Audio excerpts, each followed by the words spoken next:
하나님의 말씀은 시편 16편 5절 6절 함께 읽겠습니다. 여호와는 나의 산업과 나의 자네 소득이시니 나의 분깃을 지키시나이다. 내게 줄로 지어준 구역은 아름다운 곳에 있으며 나의 기업이 실로 아름답도다. 아멘. 2절에서도 같은 표현을 합니다. 2절도 한번 읽어볼까요? 내가 여호와께 아뢰되 주는 나의 주님이시오니 주밖에는 나의 복이 없다 하였나이다. 아멘. 주님밖에 나의 복이 없다. 주님이 나의 온전한 복이다. 이렇게 다윗은 고백합니다. 그래서 기업이라는 단어가 나오는데 기업, 분깃, 구역 같은 이제 그런 의미로 쓰고 있습니다. 기업이란 이제 하나님의 어떤 이스라엘 민족에게 또 이스라엘의 어떤 지파와 가문에게 가정에게 이렇게 정당한 그들의 살 수 있는 삶의 기본으로 이렇게 분배해 준 재산을 가리켜요. 농사를 짓는 논과 밭이나 과수를 짓는 감람원이나 포도원, 또 기르는 이 가축들을 풀어놓아 기를 수 있는 목초지, 집을 지을 수 있는 거주지, 그 성읍이나든지 촌락 이런 것들도 바로 이제 이 기업이라는 이 단어에 해당하는 거죠. 선민 이스라엘에게 있어서 기업이란 목숨 같은 것이에요. 일종의 신앙의 가장 중요한 한 요소가 되기도 해요. 그런 아주 좋은 예가 바로 이제 나봇이라는 사람의 예에서 나오는데, 북이스라엘 왕국 시대에 아합 왕이라는 왕이 있습니다. 아주 악하고 이제 아주 여러 모양으로 이세벨 아내 이세벨에 의해서 휘둘린, 그래서 악에 완전히 사로잡힌 그런 왕으로 기록되었습니다. 악에 팔렸다 이런 표현을 쓰고 있습니다. 그 아합 왕이 이스라엘 평원 사마리아 자기 수도 말고 이스라엘 평원에 별궁을 하나 지어요. 그 별궁을 지어놓고 이제 틈나면 그곳에 가서 쉬기도 하고 그러는데, 있다 보니까 자기 별궁 옆에 나봇이라는 사람의 포도원이 있어요.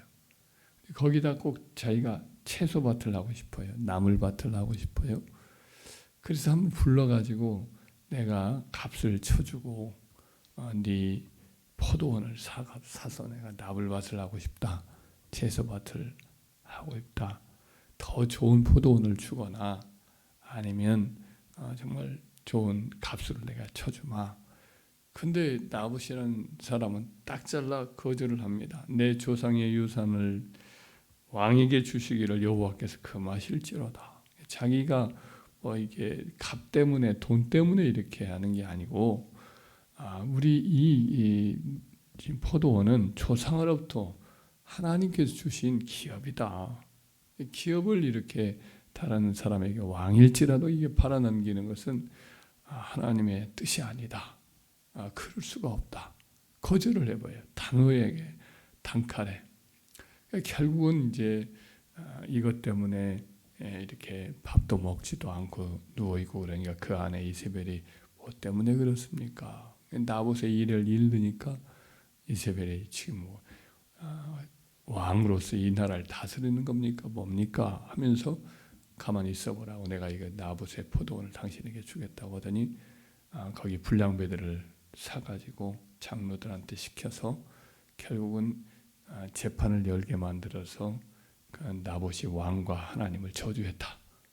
이렇게 거짓 증인을 세워가지고 결국 돌로 쳐서 죽이고 그의 아들들까지도 죽인 걸로 부여해요. 성경은 말해요. 그래서 결국은 포도원을 차지해가지고 자기 남편에게 주지요. 그래서 그 일로 인해서 하나님께서 선지자 엘리야를 보내가지고 네가 피 흘린 그곳에선 개들이 네 피를 핥으리라. 그 말씀 그대로 결국은 피를 그가 흘리고 이세벨도 개들이 그의 몸을 먹어버려서 이세벨이라고 아무도 말하지 못할 만큼 처참하게 죽고, 그의 손자들이, 그의 아들도 뭐 이렇게 화살 맞아 죽어요. 예후라는 장군이 화살을 쏘는데 그 몸을 화살이 관통해 버려요. 워낙 세게 쏴가지고 관통해서 죽고, 그리고 또 그의 손자들이죠. 그 손자들을 기르던 교사들이 자기를 목숨을 건지려고 예후 장군한테 다 한 칼로 쳐가지고 광주리 두 바구니에 담아가지고 그 집에다 갖다 바치죠. 그리고 예후에게 아합에게 속했던 모든 사람들 다 죽여요. 예후 장군이 싹쓸이 해버려요. 이 일이 나봇의 이 포도원을 억지로 취하려다가 된 거죠.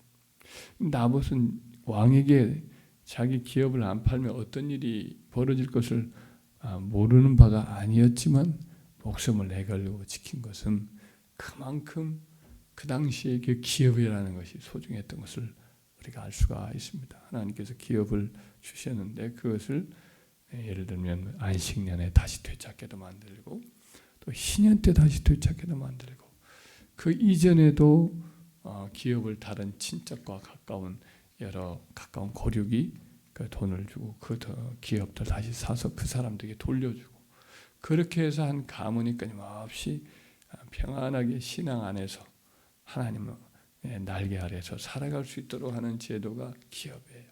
그래서 기업은 너무 중요한 거예요. 기업을 지키는 것 자체가 그 신앙의 그 의미가 있기 때문에 그렇게 기업을 지킨 거죠. 근데 그렇게 기업을 귀하게 지키는 것을 참으로 중요한데, 다윗은 여기서 그 기업보다 더 소중한 것이 뭐냐?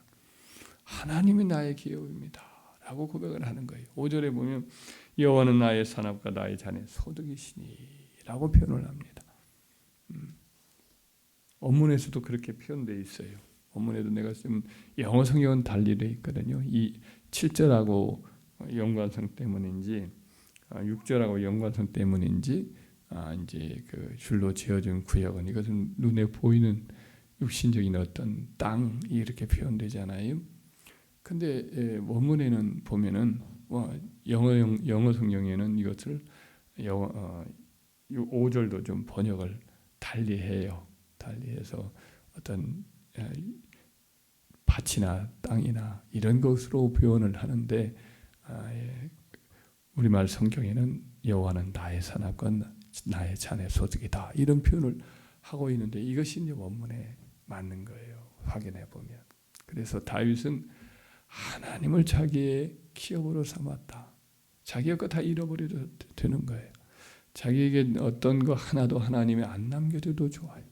그러나 하나님을 나의 기업으로 삼는 이것은 어느 것도 다른 것과 바꾸지 않겠다. 자기 목숨보다도 소중히 여기면서 이걸 지키고 있는 거죠. 2절에도 말한 표현대로 주님은 나의 주님이시오니 주밖에는 나의 복이 없나이다 라고 고백을 하고 있는 거죠. 시편 17편 14절 15절에도 이렇게 다윗이 하나님을 자기의 유일한 기업으로 삼는 신앙을 표현을 하지요. 내가 여호와께 구하는 한 가지 일 그것을 구하리니고 내가 내 아버지 집에 내 하나님의 집에 평생에 여호와의 성전에 평생에 거하면서 그의 아름다움을 앙망하면서 그에게 이렇게 구할 것이다 이런 표현을 합니다. 이것이 27편 시편 27편 4절에 나오는 말씀이기도 해요. 그래서 이와 같은 신앙은 하나님을 자기의 모든 것으로 삼고 이 하나님과 함께 있는 것을 다른 어떤 것보다 소중히 여긴 것을 알 수가 있습니다. 하나님을 자기의 기업으로 이렇게 주신 그런 지파가 있죠. 이게 레위 지파지요. 레위 지파는 이 지상에서의 포도원이라든지 지상에서의 다른 어떤 목초지를 주지 않습니다. 하나님이 나의 제단에서 너희는 섬기고 제단에서 나오는 것으로 너희는 먹고 살아라 하고는 내가 너희의 기업이다 이런 말씀을 하신 바가 있습니다. 그래서 그들은 이제 성읍 48개 성읍을 갖고 살고 또 성읍 주변에 있는 자그마한 주변의 땅만 그들에게 이제 주시는 소와 양 같은 것들을 기르는 목초지로 잠깐 주지, 광활한 목초지를 주지 않습니다. 그들에게는 땅만 있고 집만 있을 뿐이지 나머지 어떤 포도원이나 감람원이나 이런 것을 주지 않습니다. 바로 그와 같은 이제 레위인들에게 이와 같이 하나님이 기업이신데, 그와 같은 기업으로 다윗이 자기를 생각을 해서 하나님을 섬길 때 있어서 자기가 레위인과 똑같이 에봇을 한번 입어요. 하얀 세마포 옷으로 입은 에봇이라는 것으로 제사장들은 이렇게 입는데, 일반 제사장은, 대제사장은 거기다가 이제 더 다른 예복을 입어서 대제사장의 특별한 의식을 갖는데, 레위인들은 세마포 옷으로 이제 자기의 겉옷을 삼습니다. 근데 다윗도 똑같이 그와 같이 입은 것을 볼 수가 있는 대목이 나와요. 법궤가 멀리 있었는데 그것을 기어코는 찾아가지고 자기의 토성인 예루살렘으로 모시고 올 때에 그가 세마포 옷으로 만든 베옷이라고 성경은 표현되어 있는데 그 옷을 입어요. 자기가 제사장도 아니면서 제사장과 똑같은 의복을 입어요. 그것은 자기가 이와 같이 하나님을 섬기는 레위인입니다. 이 유다 지파요, 왕이지만은 자기는 사실은 제사장처럼 하나님을 늘 섬기는 그와 같은 마음으로 하나님을 섬깁니다. 이렇게 이제 베옷을 입고 법궤 앞에서 춤을 추는 거죠. 미갈이라는 그 정실 부인이 있었는데 춤춘 워낙 막 열정적으로 백성들 앞에 전혀 다른 사람 의식하지 않고 춤을 추니까 오늘날 여호와 이스라엘의 왕이 얼마나 이제 말하자면 방종한지 그 몸을 이스라엘 여인들 앞에 이렇게 드러내 보입니다. 온몸이 다 벗어지도록 다 속이 다 보이도록 이와 같이 춤을 춥니다. 그랬더니 이제 자기 가족들에게 축복하러 왔는데 그 말을 하니까 참 얼마나 사실은 면박을 주는 겁니까? 이는 사람들 앞에서 한 게 아니라 여호와 나의 하나님 앞에서 내가 한 것이다. 이렇게 말을 하면서 그 다음부터는 미갈을 전혀 돌아볼 안 봐요. 원래 나무 아내가 빼앗겼거든요. 도중에 자기 아내였는데, 그런데도 불구하고 이제 다시 기어코는 되찾아와서 자기 아내로, 여러 아내들이 있지만 정실 부인, 첫째 부인의 지위를 회복해 줬는데 이와 같이 자기 식구들 앞에 자기를 모욕하고 그의 신앙을 이와 같이 모욕을 하니까 이 일로 인해서 다윗이 이제 있던 정이 떨어져 보고 말았어요. 그래서 다시는 돌아보지 않지요. 다시는 돌아보지 않아서 쓸쓸하게 애기도 없이 그 다음에는 그렇게 지내죠. 그래서 이와 같은 다윗의 마음속에 한 가지 중심에 있는 것이 뭐냐? 나는 하나님을 나의 기업으로 삼는다. 나는 하나님이 나의 모든 것이다. 다른 걸 다 잃어도 나는 하나님 한 분으로 만족한다는 거지. 그와 같은 고백이 담긴 게 시편 17편 바로 다음 장이죠. 다음 장 14절 15절 한번 읽어볼까요? 14절 15절 시작. 여호와여, 이 세상에 살아있는 동안 그들의 분깃을 받은 사람들에게서 주의 손으로 나를 구하소서. 그들은 주의 제물로 배를 채우고 자녀로 만족하고 그들의 남은 산업을 그들의 어린아이들에게 물려주는 자니이다. 나는 의로운 종의 주의 얼굴을 배우리니 깰 때에 주의 형상으로 만족하리이다. 기업을 받는다는 건 소중하죠. 그 기업을 자기 자녀들에게 물려주는 것도 중요한 신앙의 과업 중에 하나지요. 그런데도 불구하고 다윗은 자기는 그런 이스라엘 사람들이 행하는 그런 거 이것과는 다릅니다. 나는 깰 때에 잠을 자다가 깰 때에 주님의 형상, 주님이 나와 함께 하시고 나를 사랑하시고 나의 인생의 주인 되시는 것을 그것만으로도 나는 만족합니다. 이렇게 자다가 깨어났을 때 내가 주와 함께 깨어나서 주님을 바라본 다음에 그것으로 나는 족합니다. 라고 하는 그런 고백을 하고 있습니다. 그래서 저와 여러분들도 이 다윗의 마음, 여호와의 제사장으로서 자기를 인식하고 하나님이 나의 진정한 기업입니다. 내 목숨보다도 소중한 나의 존재입니다. 하나님이 나의 복입니다.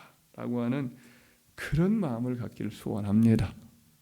다윗이 이런 마음을 가졌기 때문에 여기 사도 바울도 이제 비시니아 안디옥 이 지역에 가서 전도할 때 보면 다윗을 표현할 때 뭐라고 말하냐면 내가 이새의 아들 다윗을 만나니 내 마음에 맞는 사람이라 내 뜻을 다 이루리라 이런 말씀을 하나님이 하신 것을 인용을 해요.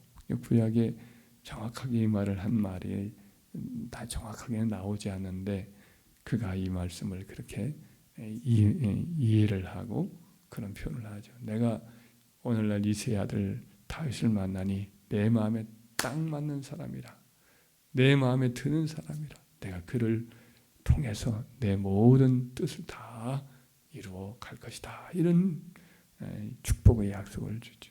그래서 하나님 마음에 다윗이 어떻게 들었느냐? 하나님을 자기 가장 큰 복으로 삼고 그분을 섬기는 것 영광과 특권으로 삼고 그분을 자기의 모든 가장 큰 재산으로 삼았던 이와 같은 마음이 바로 다윗의 마음이었다. 여호와를 나의 기업으로 삼는 다윗의 마음을 본받아 우리도 세상 것들도 다 중요하고 필요하겠지만 그러나 하나님으로만으로 만족을 하고 그것으로 충분하다 이렇게 생각을 하면서 항상 살아갈 때에 하나님은 그와 같은 사람에게 더 필요한 것도 주시고 더해 주시고 자녀들에게도 다 갚아주시는 은혜가 있음을 믿으시기를 주의 이름으로 축원합니다.